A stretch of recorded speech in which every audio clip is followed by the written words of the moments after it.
L'Inde est la terre de toutes les religions, mais c'est la mythologie hindouiste qui nous intéresse ici. Il est impossible de voyager en Inde sans entendre parler de Vishnu, de visiter un temple de Ganesh ou de rencontrer des dévots de Shiva. Le panthéon hindou abrite des centaines de millions de dieux, de quoi s'y perdre. D'autant plus qu'ils peuvent apparaître sous différentes formes avec divers noms. Voici quelques clés pour mieux s'y retrouver avec Les dieux hindous.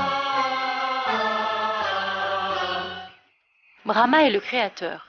Sa monture est un cygne. Il est souvent représenté avec 4 têtes, dont seules 3 apparaissent. Il tient les Védas, des textes sacrés, mais aussi un pot et un mala, une sorte de chapelet avec lequel il compte le temps. Vishnu est le protecteur de la vie. Sa monture est l'aigle Garuda. Il est surmonté d'un serpent à 7 têtes et tient dans ses mains une conque, un disque et une fleur de lotus. Il a la particularité d'apparaître aux humains sous diverses formes, des avatars. Matsya, le poisson. Kurma, la tortue. Varaha, le sanglier. Narasimha, l'homme-lion. Vamana, le nain. Parashurama, le prince guerrier. Rama, le fameux héros du Ramayana. Krishna, le séducteur joueur de flûte. Et même Bouddha, l'être le plus proche des dieux. Et enfin, Kalki, l'incarnation à venir, le jugement dernier. Shiva est le destructeur de toute forme de vie, ce qui amène un nouveau cycle de création. Sa monture est le taureau Nandi. Il est assis sur une peau de tigre et tient un trident. Un cobra entoure son cou et la déesse Ganga, le Gange, fleuve sacré, coule de ses cheveux. À eux trois, ils forment ce que l'on appelle la Trimurti, la Sainte Trinité. Chacun a une compagne, sa Shakti, l'énergie féminine. Sarasvati, déesse de la connaissance et des arts, est la compagne de Brahma. Sa monture est un pan. Elle est représentée jouant de la musique, un livre à la main, avec un crochet à éléphant et une fleur de lotus. Lakshmi, liée à Vishnu, est la déesse de la fortune et de la beauté.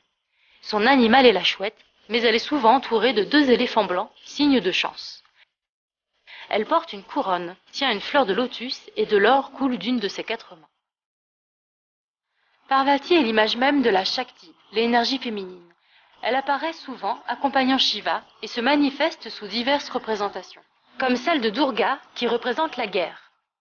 Chevauchant son tigre, elle tient dans ses 8 bras un véritable arsenal de guerre, tel qu'un trident, un arc, une épée. Mais aussi Kali, déesse de la mort et de la destruction. Impressionnante avec ses 10 bras, elle tire sa langue sanguinolente. Elle se pare d'un collier de tête, d'un pagne de bras, et on la voit souvent écrasant Shiva de son pied destructeur. L'un des dieux les plus appréciés est le fils de Shiva et Parvati, Ganesh, le dieu à tête d'éléphant. C'est le dieu de la sagesse et de la chance, mais il est vénéré pour toutes les occasions. Il se déplace à l'aide de Mushika, son rat. Représenté avec une hache, une défense cassée avec laquelle il aurait écrit le Mahabharata, il est souvent entouré d'une montagne de gâteaux. Mais on peut aussi citer ce cher Hanuman, le dieu singe, fidèle compagnon de Rama et Sita. Il est représenté avec une massue, soulevant une montagne grâce à sa force phénoménale. Il peut même voler. Un dernier attire notre attention, Salman Khan, un acteur de Bollywood élevé au rang de dieu par la majorité des Indiens. C'est le dieu des acteurs. Il se déplace en moto, est incroyablement musclé et est souvent représenté en t-shirt moulant portant des lunettes de soleil. Certains disent même qu'il est capable de tourner plusieurs films en même temps.